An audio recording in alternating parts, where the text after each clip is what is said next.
Chaque année, le 14 novembre, est célébrée la Journée mondiale du diabète.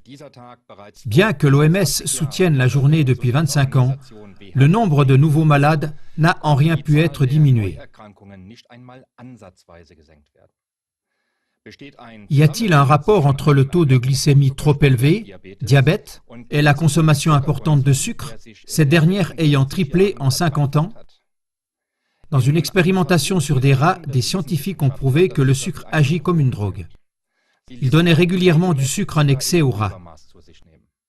Dans la durée, non seulement les rats ont augmenté leur consommation, mais après un manque, ils souffraient de symptômes de sevrage et même après une longue abstinence, ils avaient tendance à récidiver.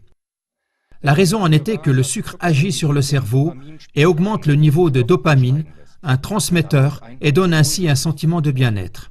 Avec le temps, les animaux s'y habituaient.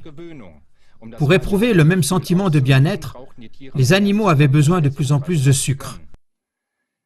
Le cycle de la dépendance avait commencé.